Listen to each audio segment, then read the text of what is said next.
The sun had long since set on the small town of Willow Creek, casting a dark and foreboding shadow over its residents. It was a night like any other, yet somehow it felt different. The air was heavy with an unsettling energy, like the moment before a storm breaks. On Elm Street, a sense of unease settled over the Johnson household. Tim, a ruggedly handsome man in his mid-30s, was busy in his garage workshop, the smell of sawdust and motor oil hanging heavy in the air. His wife, Sarah, a petite blonde, was inside, attempting to distract herself from the creeping sense of dread that had been growing all day. Their 2 children, Emily and James, were already in bed, but Sarah's maternal instincts told her that they were not asleep. She could sense their worries, their fears, and their unspoken questions. What was happening in their small town? Why were the grown-ups whispering in hushed tones, their faces etched with concern?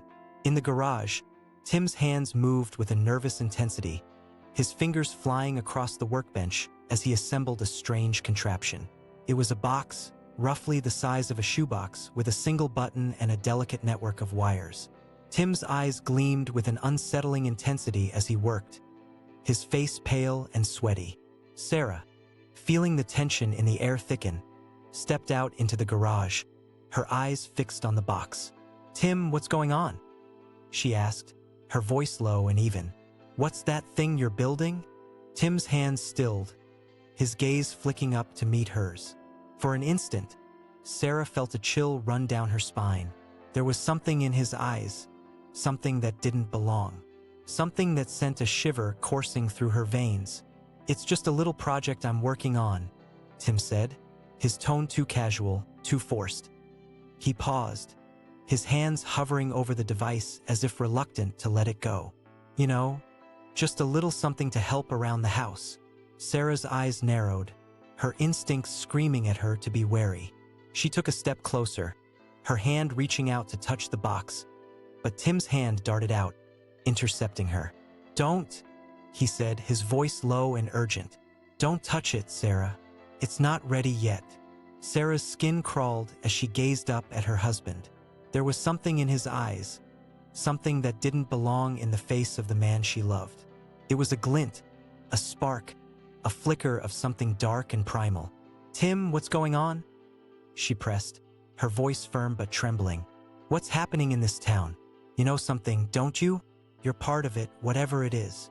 Tim's face seemed to shift, like the surface of a pond rippling in the breeze. For an instant, Sarah thought she saw something else, something ancient and evil, lurking just beneath the surface. "No, Sarah," Tim said, his voice too smooth, too calculated. "I don't know what you're talking about. I'm just trying to help, that's all." Sarah's eyes locked onto the box, her mind racing with dark possibilities. She knew her husband, knew the way he laughed, the way he smiled, the way he loved her and the children. But this was something different. This was something that made the hairs on the back of her neck stand on end. As she stood there, frozen in uncertainty, the garage seemed to grow darker, the shadows deepening, twisting, like living things. And in the silence, Sarah thought she heard a low, rasping whisper, a voice that seemed to come from nowhere and everywhere at once. "Get out while you still can." The words seemed to hang in the air, echoing off the walls of the garage, before fading away into the night. Sarah's heart raced, her breath caught in her throat. She turned to Tim, her eyes searching for answers, but his face was a mask of innocence. "What was that?" she whispered, her voice barely audible. Tim's eyebrows furrowed, his expression puzzled. What was what? Sarah's grip on reality began to slip. Was she going crazy? Had she really heard the voice? Or was it just her imagination running wild? "Tim, I'm scared," she admitted, her voice cracking. Tim's face softened, his eyes warming with a gentle concern. "Hey, it's okay, Sarah. I'm here. I'll take care of you." He reached out, enveloping her in a reassuring embrace, but Sarah's skin crawled at the touch. It was as if she was being hugged by a stranger who hid secrets behind his eyes. As she pulled away, a faint hum began to emanate from the box, a low, ominous vibration that seemed to resonate deep within Sarah's bones. Tim's gaze flicked to the device, a fleeting smile dancing on his lips. "Maybe I should get back to work," he said, his voice low and detached. "It's almost finished." Sarah's eyes felt heavy, as if weighted by an unseen force. She turned to leave, her legs numb and uncoordinated.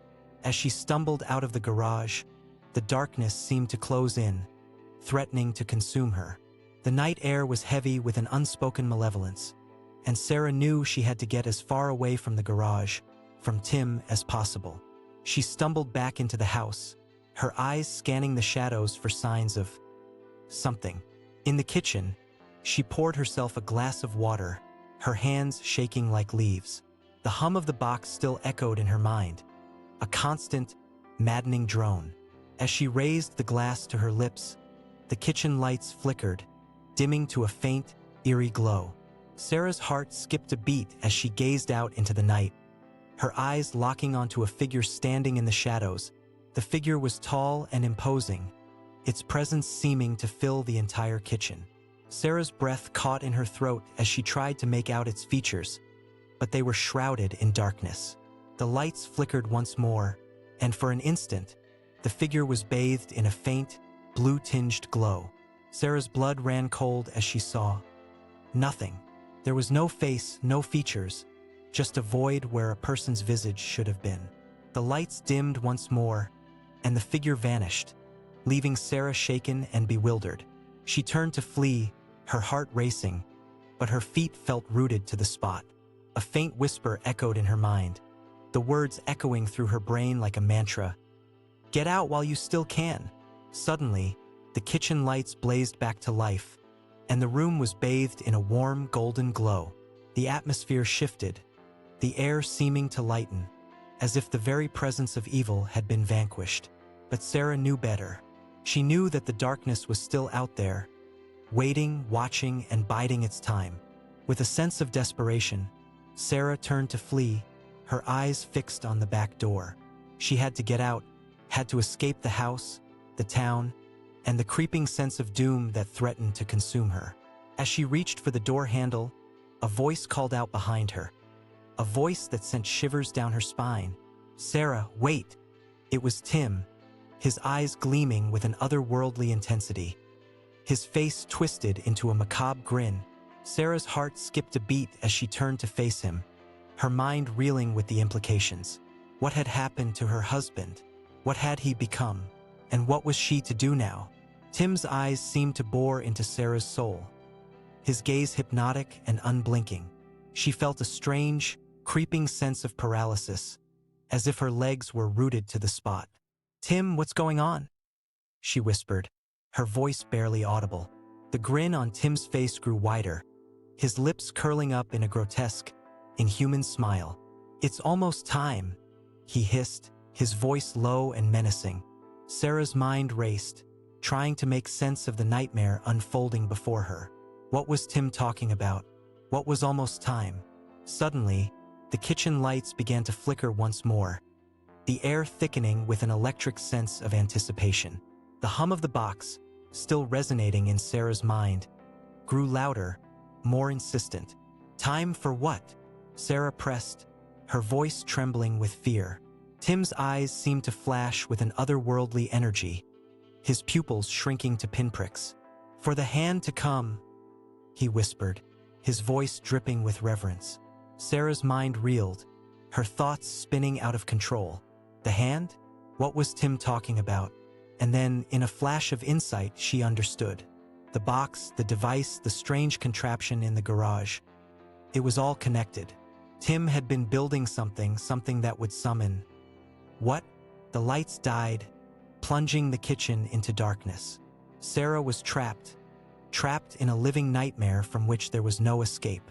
And then, like a phoenix from the ashes, a blinding light erupted, illuminating the kitchen in an otherworldly glow. In the center of the room, a figure began to take shape, its presence radiating an aura of ancient, malevolent power. Sarah's scream was lost in the void. As the darkness closed in, ready to claim her soul, the figure solidified, its form indistinct, like a dark mirror reflection of humanity. It towered over Sarah, its presence suffocating, crushing the air from her lungs. Tim's eyes gleamed with an unholy excitement, his face twisted in a rictus grin. "The hand has come," he whispered, his voice trembling with ecstasy. Sarah's mind recoiled in horror as the figure began to take shape, its form shifting, flowing like molten darkness. Tendrils of shadow snaked out from its core, probing the air like ghostly fingers. The hum of the box reached a fever pitch, the vibration coursing through Sarah's body like a dark, living thing. She felt her mind shattering, her grip on reality faltering, as the figure loomed closer, and then, in a flash of insight, she understood. The device, the box, the strange contraption in the garage. It was a key to unlock a doorway to a realm of madness and terror. The figure raised a hand, its presence drawing the air from Sarah's lungs. She felt herself lifted off the ground, suspended in midair, as the darkness closed in around her. In a desperate bid to escape, Sarah's mind reached out, grasping for anything that could save her. And then, in a blinding flash of insight, she remembered the words, the whispered warning, echoed in her mind. "Get out while you still can." With a surge of adrenaline, Sarah broke free from the figure's grasp, her body slamming to the floor with a loud thud. She scrambled to her feet, her eyes fixed on the back door. Freedom beckoned, just a few steps away, but as she turned to flee, Sarah realized that she was not alone. The figure loomed behind her, its presence a dark, living shadow, and Tim, her husband, stood at its side, his eyes blazing with an unholy fervor. Together, they blocked her path, trapping her in a living nightmare from which there was no escape.